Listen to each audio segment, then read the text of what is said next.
I'm in the regular live YouTube streets again. Okay, so my service might get a little choppy, so I'm gonna wait till I get to the good stuff, until I get past this service area. But I want to get on in enough time, so that time between where I was going and where I am to be on. So I have in the video, I'm gonna make two announcements, maybe just one, but two.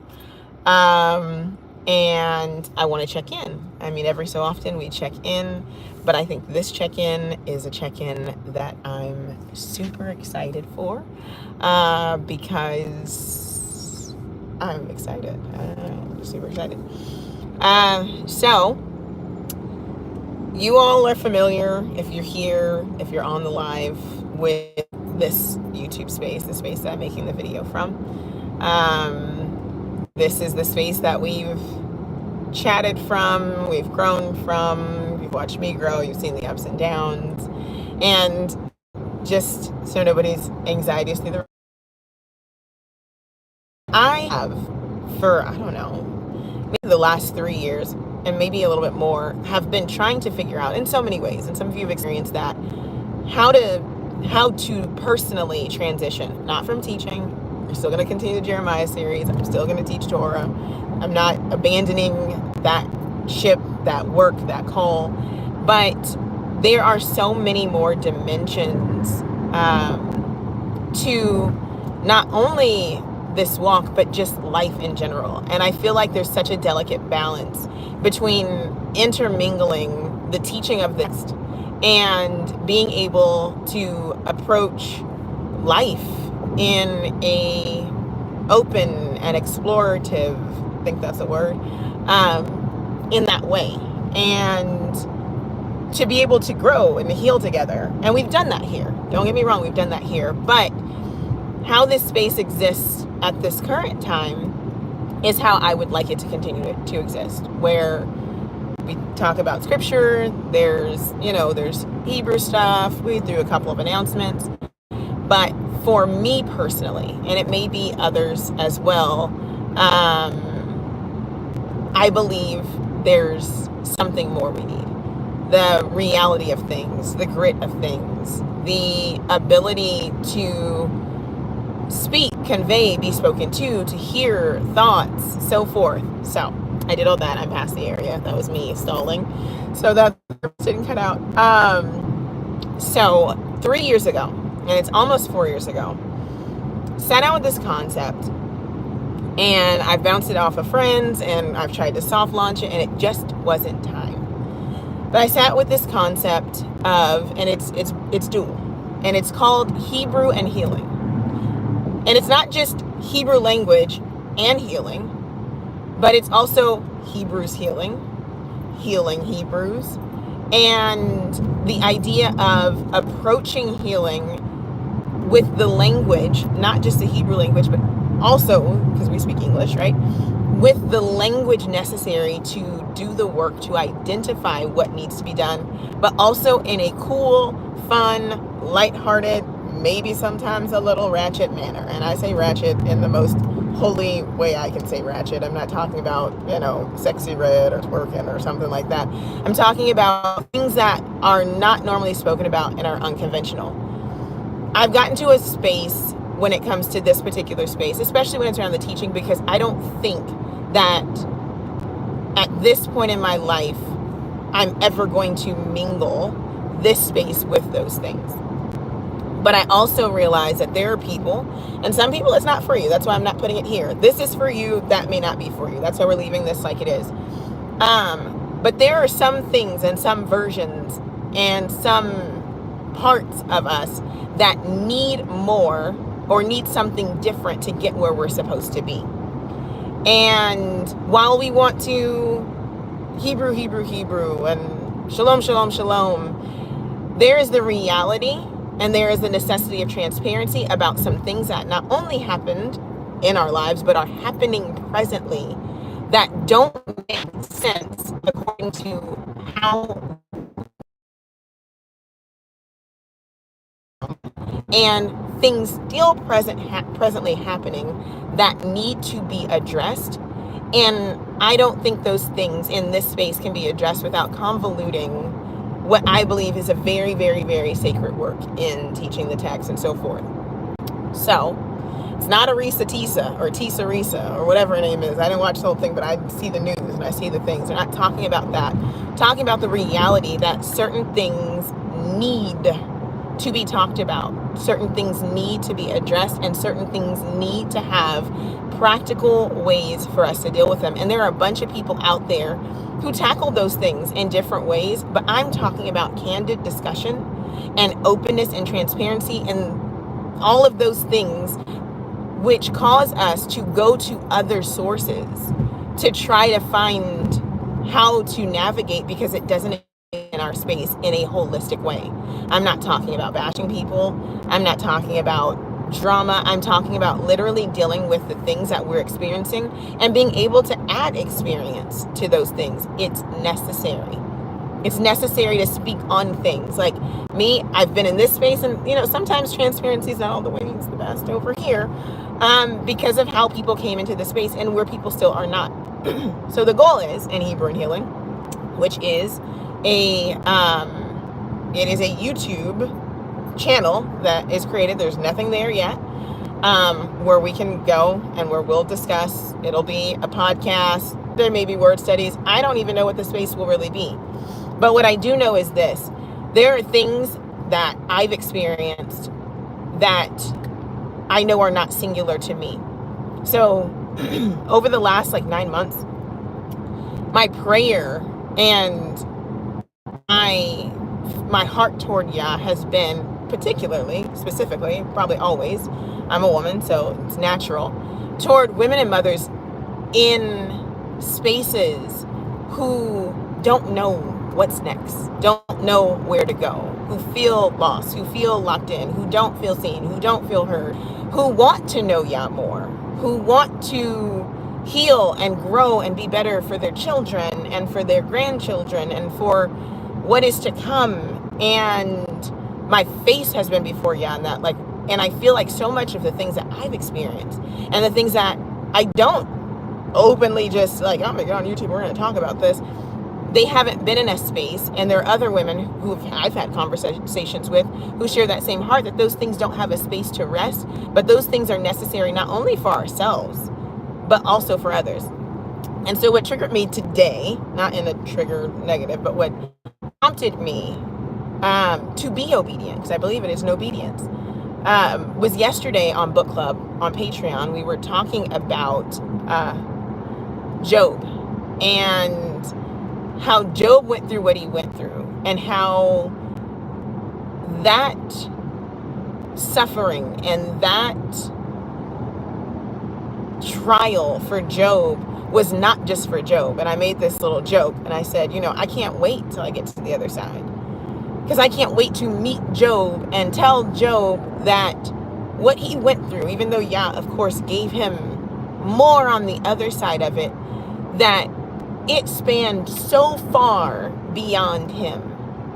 It touched me and my mom and my aunties and my friends who held on to the uncertainty that Job experienced, and held on and got to see the other Job's experience, so that they could anchor their faith deeper, so that they would know that there was also good on the other side of their own personal experiences. And so when I thought about that, I thought about all of us who have such rich stories, and why I'm a reader. So I read, and I read memoirs, and I like to look at art and things that remind me of something more. And we have a responsibility not to cover, but to, honest to goodness, be honest with those things and those experiences that we've had, that we're having, that directly impact other people's ability to trust Yah. I've sat back in this space and sat in shame and guilt, and have been, as you all know, run through the ringer in a lot of different ways, and have never been able to, until now, put context to what happened. Never being able to speak to it, not because I didn't want to, but because I didn't have permission from Yah to speak to it because some things are for such a time as this. To be accused of stealing things, not knowing that I was running from an abusive relationship. To be accused of drugging or whatever, not knowing that myself in seasons have self-medicated. And having to hide behind all these things, to be shamed for not knowing how to cry out and speak to certain things and not give language. And because there's so many people afraid of their own situations, we don't have things that we can, or people we can go to, because we keep perpetuating the same things we've always seen, because we're protecting images or people or systems, because that is where we found comfort and found ourselves. And it's not that, it's just that, but there's so much more. There is the ability to ask questions and to approach the text and to approach Yah in a way with curiosity, not thinking we know everything and not having to have all the answers for everything, but being able to sit in community and say, I'm still unsure about this. Instead of jumping from space to space to space or being kicked out of spaces for asking questions, how about ask the questions? How about see that other people are just not there yet also? How about other people's relationships are just not there yet also, and not have to run to the shade room or the marriage movement or different things that are not even in the context of our own belief, and be able to see that it's okay, and to be able to explore the text in a different way, to be able to understand that time and chance happen. And how about the things that you've experienced may just be the curriculum that Yah has put in place in life, and to be able to discuss that. And what does that look like? How do we find out what the curriculum for our personal development is in a holistic and in a Hebraic and in a very, very real way, with people's real stories and real experiences? And that has to be okay. We cannot, I saw somebody just put a comment that leadership is still growing. Some. But let's talk about the fact that some are not. And some are not willing to, and some are stuck. And then we follow stuck leadership. And then guess what? Then we get stuck because we're not able to grow where other people are not allowing growth to happen. You cannot heal where there are sick people. That's why when certain sicknesses happen, we quarantine, we separate, we go and look for the remedies for certain things, because if we're not able to deal and to speak about our process, why we think the way we think, why we teach the way we teach, why we believe what we believe, why we won't address certain things, why we stay in certain spaces, why we keep looping through patterns and behaviors. If leadership can't do the work and teach other people to do the same, because leadership and teaching and all of these things are not just to be followed. That doesn't mean that they're always right. It means that they practice. They are practitioners who practice in front of who they serve. David is a perfect example. I gave this, and I'll end with this because it wasn't meant to be long. Perfect example. I spoke about this last night, and it's just my sanctified imagination. I'm not giving you doctrine or anything, but just in my mind as I'm processing the story. David goes out, and King David, and goes, and he is supposed to be moving the Ark of the Covenant. There are a few very, very key things to the story. One, the king, the person who is in leadership, the king, is supposed to be writing. He's supposed to study Torah, and he's supposed to write a copy of the Torah. And I made a joke yesterday that when David got to the part about the staves and the sockets and the curtains, he was like, not so much. Maybe his kids were playing. Maybe he was just, getting it done. Maybe something happened that day. Maybe he was at war. We don't know. But when it came to that part, something happened to where he didn't understand that part fully, because he didn't understand it so much so that maybe the stories he heard and what he read got convoluted. We can attest to that, right? We've heard preaching, we've heard stories about Yah, and then we start believing it's like spoil the child, spare the rod, spoil the child. It's not what the text says, right? We start adding things. Maybe David heard about how the Philistines put the Ark on the Covenant onto, right, cart, and it went to um Obed Edom's house. Maybe that's maybe that's what he conceived in his mind, and he mixed those two things together. And so when it was time to move the ark, he didn't remember what he read or what he wrote, but he remembered something about a cart, and he put the Ark of the Covenant on a cart. And when the Ark of the Covenant was on the cart, you had Uzzah reach out thinking it was going to fall and touch it, and he dies. A man dies in the process of a misunderstanding, misinterpretation, or a lack of whatever in that moment. And when you talk about leadership, and when you talk about stories, and when you talk about the necessity of those things being told and understood, not just in the context of holiness, but in the context of growth and change, you don't see David pout and say, well, I guess it's not for me. I guess I'm not the one who's supposed to move the Ark of the Covenant. He was hurt. He was deeply distressed by it. I'm sure he was embarrassed. He was angry. There was a lot going on in his mind. But what King David didn't do, he didn't go and hide. He didn't go and say, we're not going to talk about that. We're not going to talk about my shortcomings. We're not going to. The text is written and it in such a way that some things we infer, but some things are there because they happened. So in my sanctified imagination, David goes back and he gets with the priest and he gets with everybody, and he goes and he finds where he missed the mark. He searches the word. And he inquires of Yah, and he searches his own heart, and he finds out what he missed. And could you imagine rejoicing when David read through that part where it says, and then the ark shall have rings so that slaves can enter it, so that the priests can bear it on their shoulders.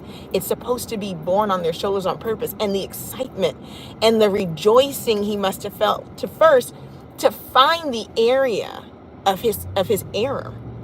And then the beauty of being able to correct it, and then to rebuild the faith in the people who went out with him the first time. And then to not only know, but then to execute and do and bring the Ark of the Covenant back. That is the picture of what I want Hebrew and Healing, that space, to be in a holistic way. But that is the picture of true leadership. He wasn't stuck on something. He didn't sit around and say, I don't know why y'all did it. Maybe it just wasn't me. And get stuck on bad theology, bad doctrine, bad leadership. No. You're going to say, you know what? This is where I messed up. And you know what? Record it and write it down, because you don't think that David could have told the scribes not to record his negative? You don't think that the things that went into the Chronicles of Kings he could have manipulated? Just by being who he was, and nobody even wanting to say anything about somebody as great as him in the first place. But instead of doing that, all of it exists.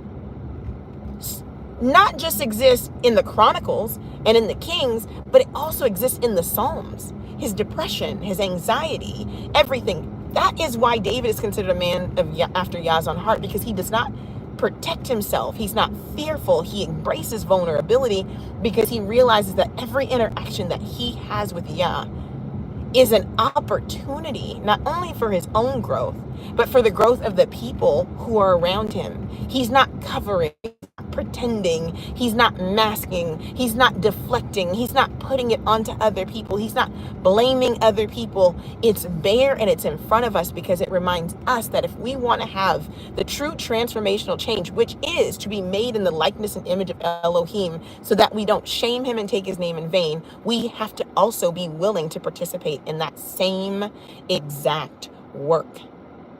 We don't get behind things and people and lie and sneak and connive and not be willing to also stand and talk about how Yah chastised and changed, redeemed, because it allows people to sit around and think that Yah operates in pockets and he's not operating in a complete wholeness and in a complete community. And also the people who are following leadership have to be able to hold leadership accountable. Especially when we exist in cyberspaces where you don't know what the heck is going on. And you take things and you make assumptions based upon your own comfortability. There has to be space to address the fear and the angst that comes with that as well. It's just what it is. It's not against anybody, but what I've seen happen over the years is that people want to expose, or they want to do other things that don't help anybody. It furthers separation. It doesn't give the ability for healing and reconciliation, which we are called to by design in who we are. That's what it is. That's how it's supposed to be. And so if nobody else will, I will. And people I know will address the things that keep us up at night, that anger us, that give us angst, that hurt us. That's what it is. We have to be able to approach it. And we're going to approach it with the language that we all understand, in ways that fit what Yah is doing, so that as we do the work, we get the response that we need. A lot of times we think we're doing the work and we don't get the response because we're not doing it the way that Yah said to do it. There is a right way. And then there is a way that seems right to man, and that way is destruction.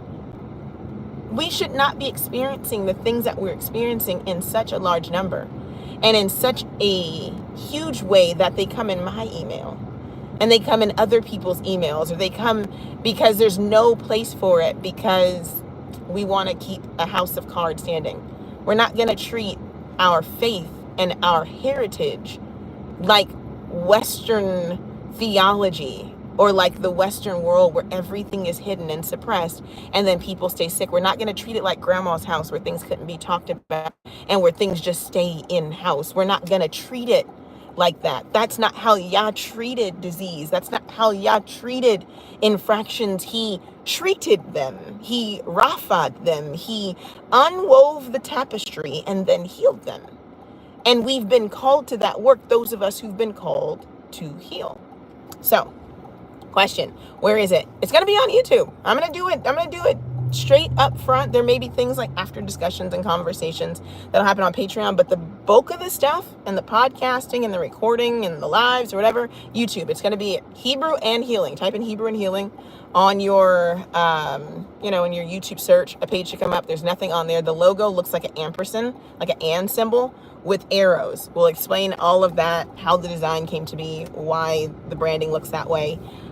Hebrew and Healing, and I'll put the link to it down in the comment section, or at least the name of it, however it works. I'm not all that YouTube savvy as I used to be, but that's what it'll be. Those are discussions. We'll speak candidly. Here, Jeremiah will exist, Hebrew word studies will exist, whatever Yah puts on my heart for here. But there, we're gonna grow. We're gonna challenge one another. We're going to get uncomfortable. We're going to do that. We're going to do that thing. We're going to do the thing that I believe I'm called to do, which is constantly live uncomfortable for the comfortability of us all. And I believe that others of us believe that as well. So that's where we are. That's what we're doing. That's where we're going. That's why I'm here. That's why I'm talking. That's all I got. That's all I got. I feel like I said enough. 23 minutes of enough. And I'm grateful. I'm grateful for everyone who's still here on this space. And I'm grateful for what we've been allowed to do and where we've been allowed to go thus far. And there's more. There's more. There's so much more. Oh, there's so much more. And if you can feel my heart and my excitement, because there's so much more that Yah has for us. There's regulated minds and hearts and deep conversations and conflict resolution and growth and the pricking of hearts. There's so much more. And it's not to say that it hasn't been, but Yah has so much more. Yah has so much more. So I'm grateful for the folks who are gonna go along for the journey. We'll have some more, I'll be posting some more stuff explaining what we're gonna do as we figure out setup and what it's gonna look like. I want it to look good. I want it to feel good. I want us to, all the things. So all the things. So I'm excited. I hope you're excited. And I hope you have a great rest of your day. All right. Shalom.